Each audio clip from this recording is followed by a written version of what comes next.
They strike without warning, shaking the earth with cataclysmic force, creating mass panic and turning lives upside down. This building should not have gone down on a 6.6. It should not have. The terrible forces of an earthquake are the planet's growing pains. We can build structures we hope will withstand them and prepare for when they crash. You're going to have a lot of people injured, many people killed.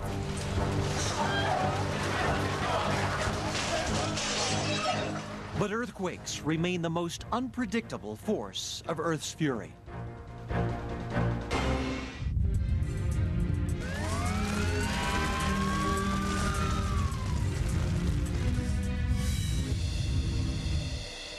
At an observatory in California, an earthquake strikes.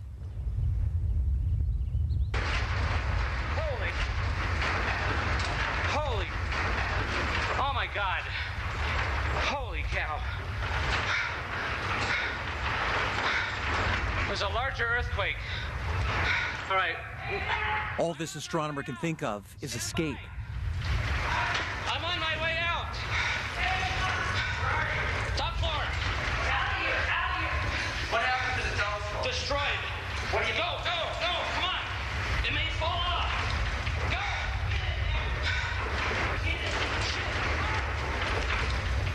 I got it on tape.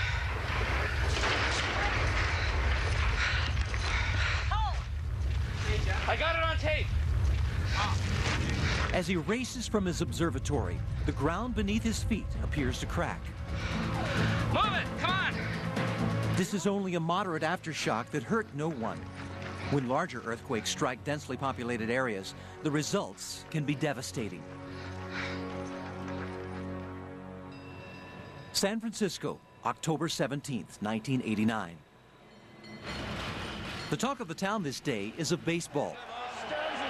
It's the third game of the World Series, and the city is buzzing with excitement. At 5:04 p.m., the excitement suddenly turns to terror. Can you feel that? There go the lights.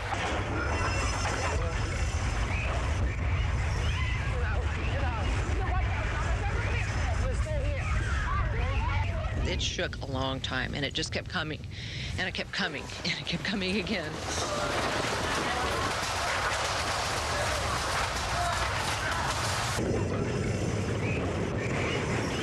There was a loud, roaring sound. At the same time, the building started to collapse. And as I stood in the doorway to hold on, the ceiling came down and the walls came together, sort of like an accordion. And when I came to, there was a lot of rubble and dust, and I was laying on my back. When the shaking stops, Shara Cox lies buried beneath 2 floors of a collapsed apartment building. There has been a power failure, therefore the game will be postponed. The baseball stadium is still standing. It was built on granite. But Shara's neighborhood, built on landfill, is in shambles. Shattered buildings and ruptured gas lines burst into flames. Secure your residence. As the neighborhood burns, Shara's building also catches fire. At one point, I smelled smoke, and I smelled a lot of gas. I couldn't move. I was totally incapacitated except for my right arm. It would take 3.5 hours and the bravery of one fireman to save Shara's life. They told him not to go back in because of the gas, because of an aftershock might bring the building down.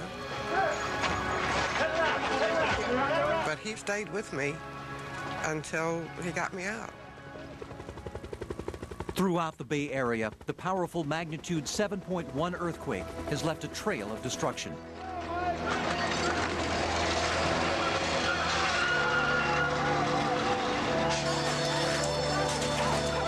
It is the strongest earthquake to hit the region in nearly a century. But nowhere is its lethal force more evident than along one of the Bay Area's main expressways. They have cars and trucks that are smashed completely. I don't know how the hell we're going to get them out, okay? We have one woman who's unconscious, bleeding from the head. She is breathing. She's got a pulse. They have cars. The shock tore through a mile-long section of the elevated road as commuters like Kathy Scarpa headed home from work. And I remember looking straight ahead, and instead of now having freeway, there was a rise of concrete, almost like a tidal wave. I just remember thinking, oh my God, brace yourselves, we're in trouble. The booms and the thunderous sounds were the worst. Kathy and 7 of her co-workers were riding in a van on the upper level when the road in front of them collapsed. The van flew forward, then crashed down to the deck below. Kathy was pinned in the front seat. There was an eerie silence. After all this thunderous crashing had ended, it was very, very quiet and very calm. The first thing I remember hearing were some moans. Kathy's legs were crushed, her liver lacerated, and both her arms broken. But she survived. 5 of her friends and co-workers in the van did not. This is Dolores, Donna. There's a part of me, being as a nurse, thinking I should have been able to help these people.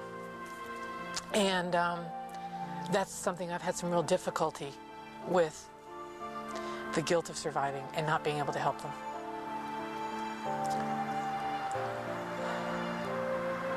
That is the most difficult. In all, at least 41 people died on a 1-mile stretch of freeway. An earthquake is one of the most powerful forces in nature. A large one, like a magnitude 7, can unleash as much energy as a 10-megaton nuclear explosion.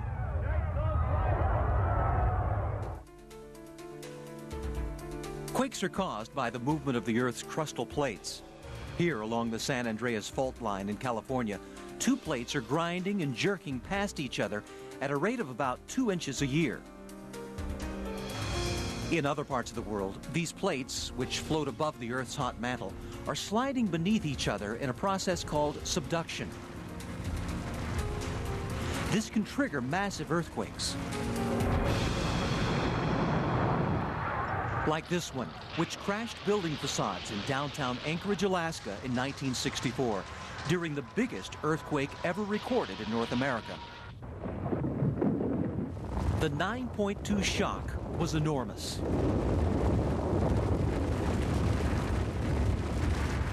The shaking lasted 3 minutes, shattering buildings and twisting roads and gas lines.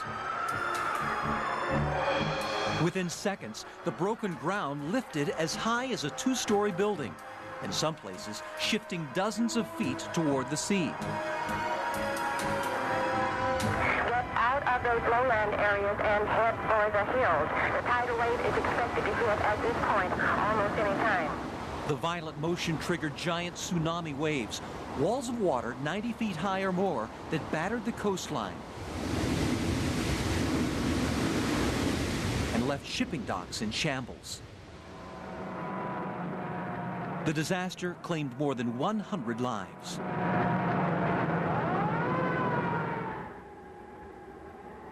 In the Mojave Desert, far from the people and buildings of a major city, the sheer power of an earthquake is written on the land.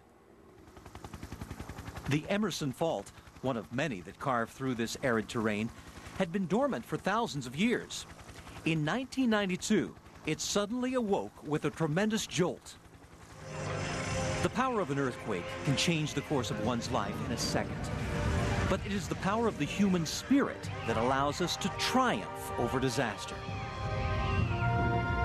I'll still feel the pain and the hurt and the loss of my friends, but it has gotten easier. The pain has gotten so much better. I mean, it's dramatic. Everybody has emotional scars about traumas and things like this, but people were so wonderful. It's just amazing how everybody pulled together.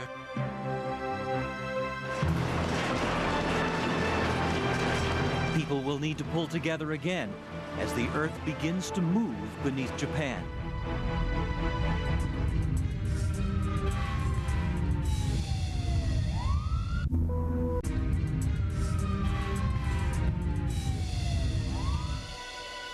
In the pre-dawn hours of January 17, 1995, most of Kobe, Japan, is sleeping. Suddenly, an earthquake strikes.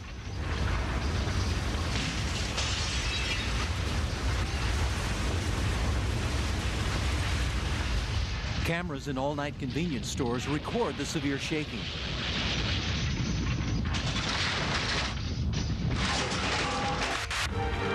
Within minutes, ruptured gas lines explode into flames. Within 2 hours, fires engulf entire neighborhoods. The earthquake triggers a disaster of devastating proportions. When the smoke clears, the human toll is staggering. 5,500 people are dead, and Japan is in shock. The major infrastructure, roads, highways, bridges were all damaged. Gridlock was extensive, and fire rescue personnel, ambulances, they couldn't get to the scene. Mark Ghilarducci is a search and rescue team commander from California. He was at a conference in Japan when the earthquake jolted him out of bed. And it was almost unbelievable that, I traveled all this way to Japan and now am right in the center of one of the largest earthquakes to hit a metropolitan area in the history of Japan. It was very frightening.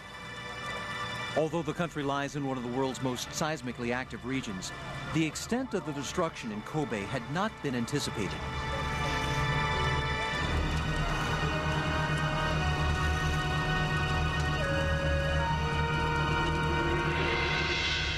The shock measured a magnitude 6.9, a moderately large earthquake, but it struck directly beneath the city and produced near-record ground motion. Entire neighborhoods crumbled from the shaking. Buildings thought to be able to withstand an earthquake of this size buckled and collapsed. Most of the dead were found beneath the rubble of their homes.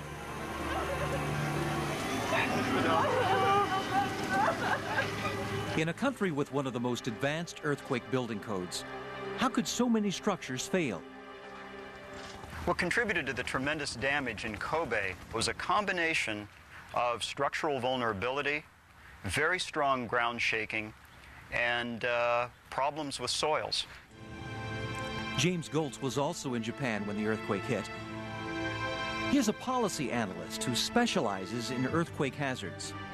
There were clearly residential structures and other buildings that were badly damaged or collapsed, which did not meet the current building code.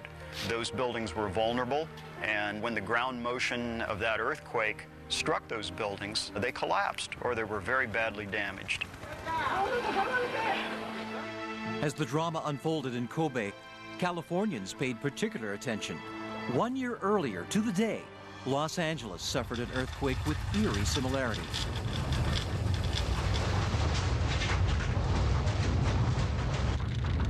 We're having an earthquake. Relax. All unit battalions, report on Blue 4. All units, be advised, we have sustained a major earthquake in the LA basin. Please report to dispatch. Like Kobe, the fault broke beneath a densely populated area in the dark before dawn. The community of Northridge, at its epicenter, was particularly hard hit. The shaking ruptured gas lines, sparking spectacular fires. For some, like Louisa Grimaldi, it seemed like the end of the world. There was so much flames that I could feel the heat in my body. I could feel that my body was hot. I saw the houses burning, one to the next one. People screaming, crying, yelling for help. I thought, this is it. We are dying, and all this is gonna be on fire, and we are all dead. That's what I felt. The shock produced near-record shaking, similar to Kobe, cutting off electricity to the area and shattering water lines. As the sun rose, the extent of the damage was clear. He sounds like he's right here. Buildings and parking structures had crumbled, trapping people beneath the rubble. Freeway bridges were ripped apart. One of the victims, a motorcycle policeman on his way to work in the dark, fell to his death when the bridge he was on suddenly disappeared. In all, 57 people died. Oh, my God. 16 of them in this apartment building, where the bottom floor was so completely crushed that early rescue crews didn't notice the damage. This place was snapped in 1 second. We heard an explosion, a big sound. It was not an earthquake, it was an explosion. That was the sound of all this thing coming off all their stilts all at one time from that big first jolt. The apartment building had been 3 stories. But when the earthquake hit, the columns supporting the garage underneath shattered. The entire complex collapsed on top of those sleeping on the bottom floor. You underneath that? Okay, he's right underneath here. My husband witnessed several bodies in the bottom floor. One lady that was still alive when he first saw her, she was crushed about on her bed. There's about 2 feet of space, and there were beams on top of her. Everyone who died in this building died for nothing, because this building should not have gone down on a 6.6. Coming up, why the mighty are falling in an earthquake.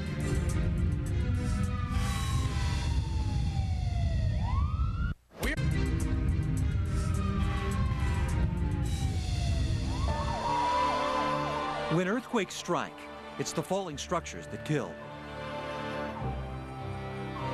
In Kobe, the traditional houses with heavy roofs and light walls were a primary cause of death. Engineers in Japan are now using this hydraulic-powered shake table to test earthquake-resistant construction. Designed to hold structures weighing up to 1,000 tons, this device can simulate the way the ground moves during an earthquake.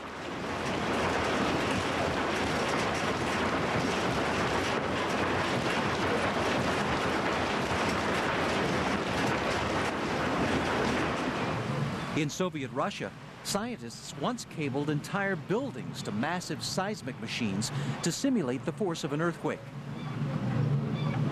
3, 2, 1.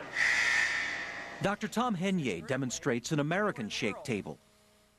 This experiment is illustrating what tall buildings might do under an earthquake shaking. Structures of different heights will vibrate more violently under certain conditions.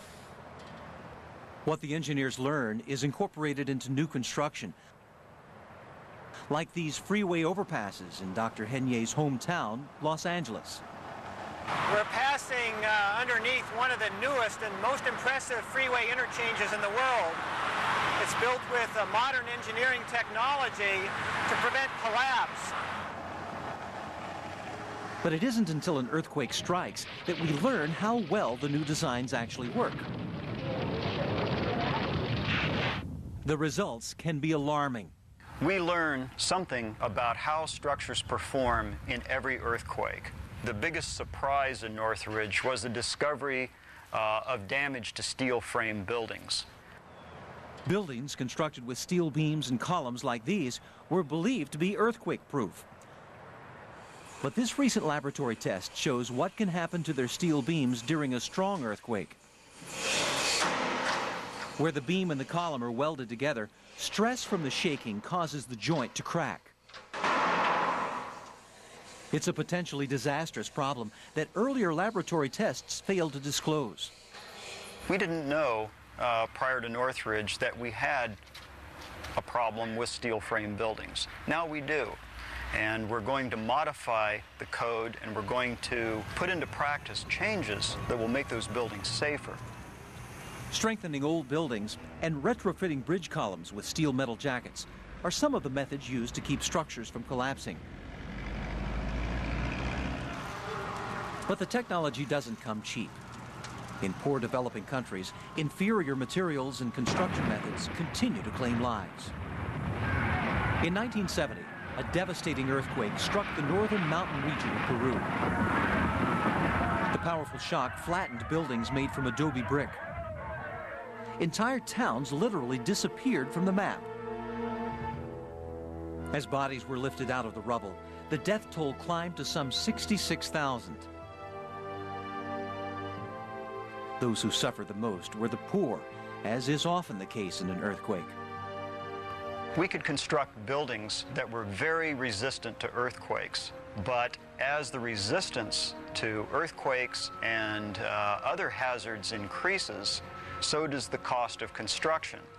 Where the level of acceptable risk lies is a policy issue that has to be resolved by government and the private sector.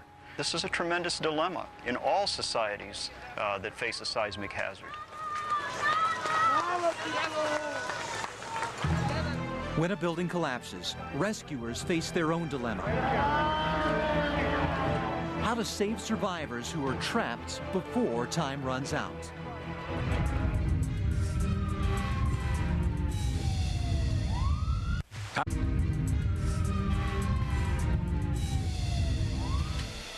Each time an earthquake hits, desperate scenes are played out. All right, let's go. One more. Let's go. Raise it up, go. Rescuers giving their all to save lives, often putting their own lives on the line. In 1985 in Mexico City, deadly mistakes cost many rescuers their lives. No se asusten, vamos a quedarnos. Les doy la hora. Tiempo de centro de México.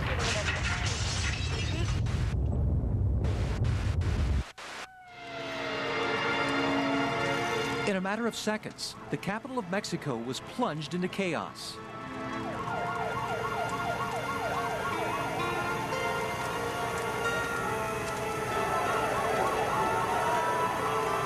The earthquake and aftershocks that rocked Mexico City were a major disaster. Hundreds of buildings were destroyed. Thousands of people killed, and hundreds more trapped. The wall fell on top of me. I tried to protect myself, and a huge block came toward me. I tried to get out in 20 ways, but it was impossible. The only thing I saw was a horrible darkness. It took 26 hours for the rescuers to find me. Those hours seemed an eternity.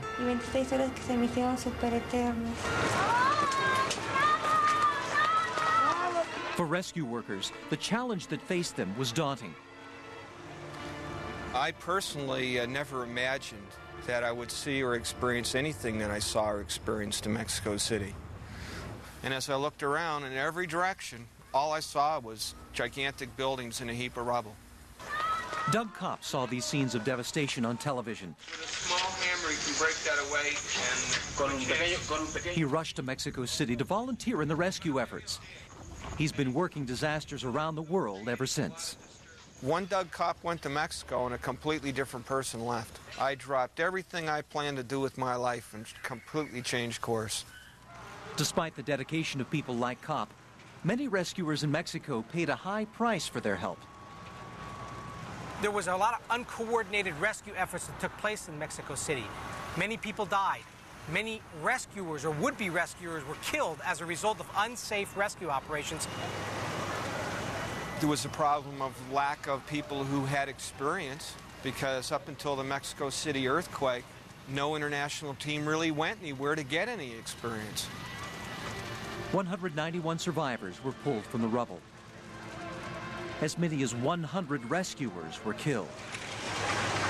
We learned a lot from that particular event. In fact, it was the Mexico City earthquake that got us to refine the development of an urban search and rescue response system.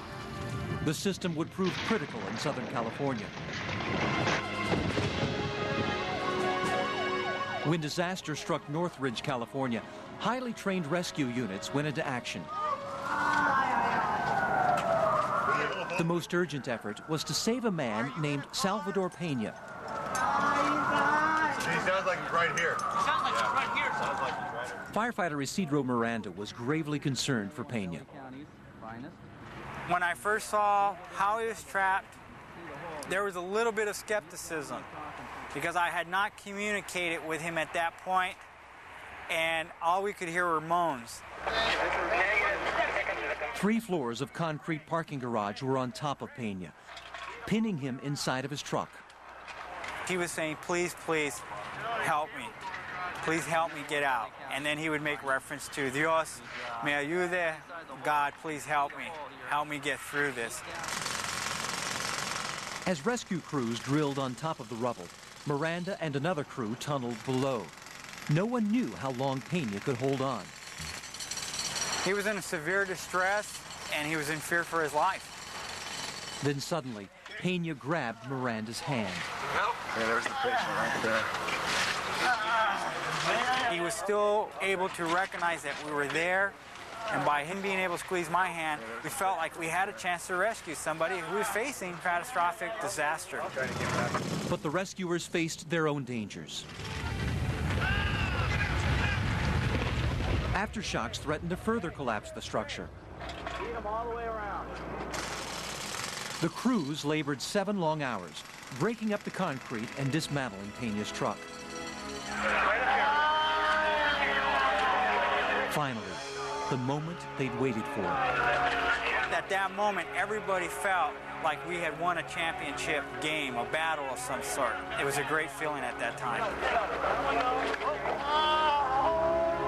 It still is. I feel very content, very happy to have a new life. First, because of God.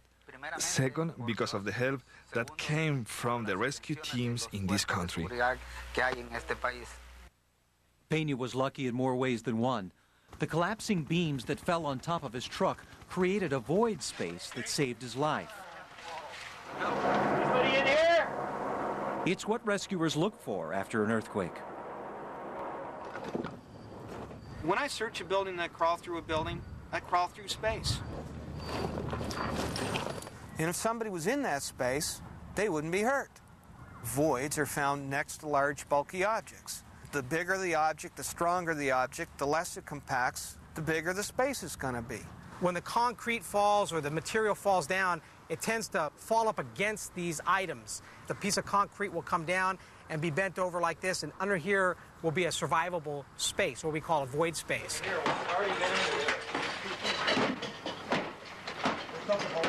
But finding those spaces can also be dangerous. Fiber optic cameras like this are a critical tool. It's what firefighters use to locate victims after the Northridge earthquake. After knocking a hole in the wall, the camera is inserted, then rotated 360 degrees, searching the darkness for survivors. The camera allows one rescuer to quickly survey a damaged building, instead of putting many rescuers at risk.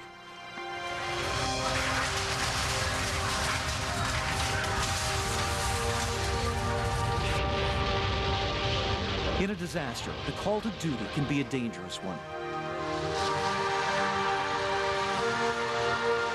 For those who answer, there is one powerful reward: knowing they've helped a fellow human being. I know that there's someone that needs my help, and if my family was in a situation like that, I think that the people would do the same for me. Get in the back of the cab, shoulders forward. I found out that every single experience in my entire life could be brought to bear to make me more successful at saving lives. I knew why I was put on this earth. The earth can shake anywhere, anytime. Where will rescuers be called next?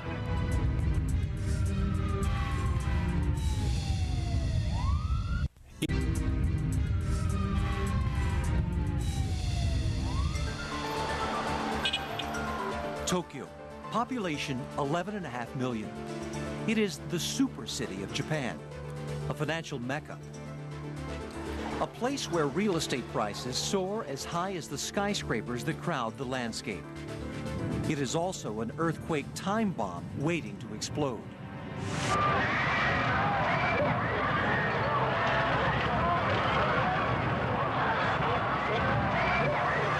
As many as 1,000, mostly weak earthquakes, strike Japan each year.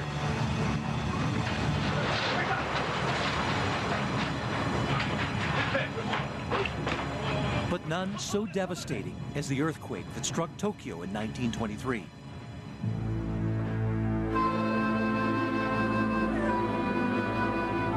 It was the most damaging earthquake in the history of Japan.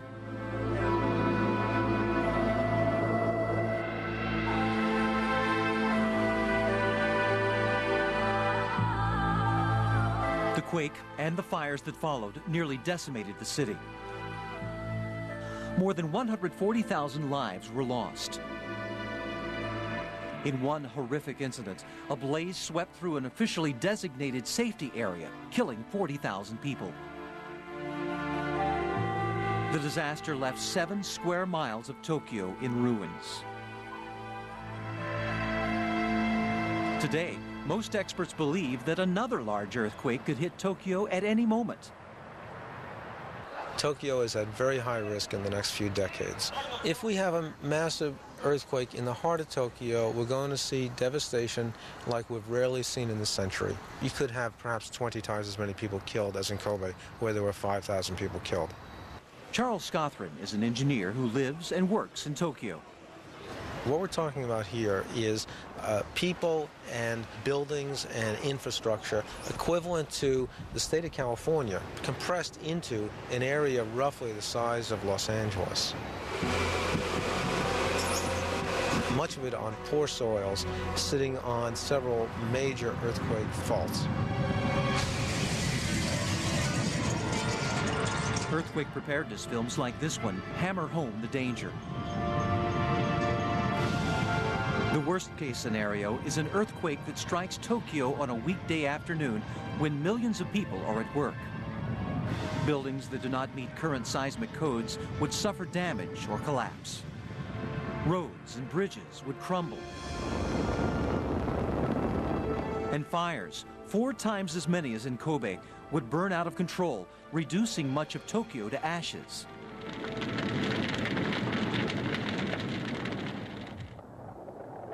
The danger that threatens Tokyo lies beneath the ocean. Off Japan's coast, 4 of the Earth's plates are thrusting beneath each other, spawning violent earthquakes and volcanoes. In California, geological forces building along the San Andreas fault line also threaten to rupture in a devastating earthquake. Among the most severe events was in San Francisco, 1906.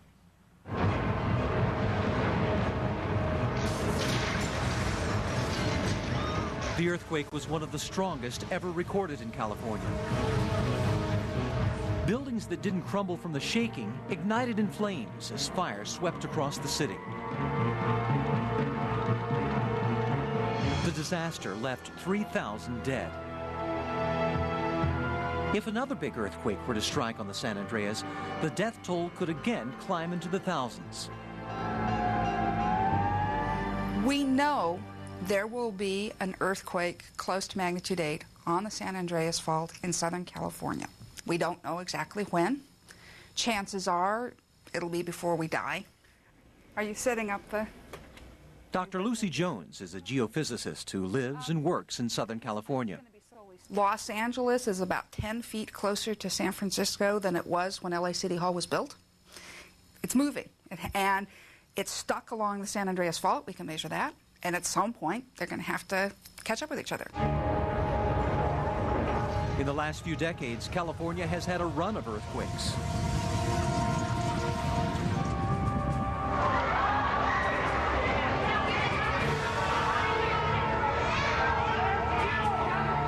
They've rattled more than nerves, but none has been the big one. When the magnitude 8 strikes, make no mistake, it will be the worst earthquake California has seen in a century or more. Fire department! We're going to have a lot of fires. We're going to have a lot of people injured, many people killed. Overpasses will be down. Roads will be buckled. Emergency services will be tasked and expanded to their limit. There's no question. You take Northridge and you times it by 100, and you look at a widespread area, and that's the kind of devastation that you're going to see. It may sound like a doomsday scenario, but it is a scenario based in fact. Geologists have unearthed evidence that the San Andreas Fault produces a major earthquake on average every 130 years. As time passes, the risk increases. Earthquakes occurred in 1857, magnitude 8, 1812, 1480, 1350, going all the way back to about 500 AD. So we've actually gone past, by 10 years, the average interval. But the San Andreas isn't the only threat. Directly beneath Los Angeles is a network of smaller faults that could unleash an even greater disaster. Many of us geologists now believe that, in fact, there are good reasons to believe that a 7.5 really is possible within the downtown, in the metropolitan region. A 7.5 in the city is going to be more devastating to Los Angeles than the 8 on the San Andreas Fault, because we are right by that shaking. It'll be directly underneath our big buildings and our freeways. The good news is they happen less often. The bad news is they definitely happen. In the quest to predict when the earthquakes will happen, the Chinese look to the animals.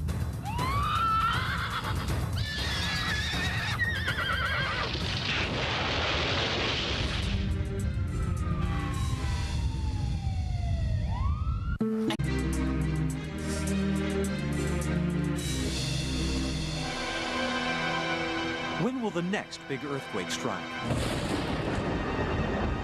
Some say trying to predict it is like trying to predict the exact moment lightning will bolt from the sky. It is a question that seismologists have debated for decades. At the California Institute of Technology, a network of seismometers keeps track of the earthquakes in the state. The shaking is then broadcast over a system called Cube. Every day in California, we have earthquakes. We have never had a day that there was no broadcast over Cube. And this day is no exception. Okay, what we just had is a magnitude 2.0 occurring 5 miles northeast of Santa Monica, which is 4 miles south-southwest of Hollywood. In the next 10 years, the network could serve as an early warning system, giving the public a minute's warning before an earthquake shockwave strikes.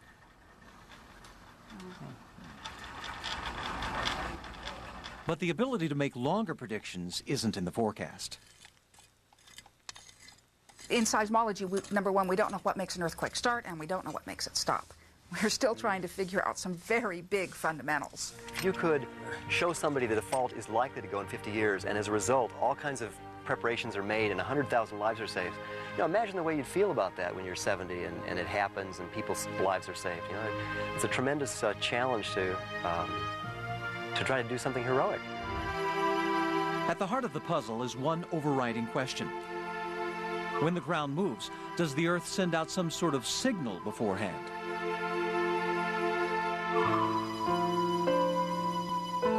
In China, they believe it does.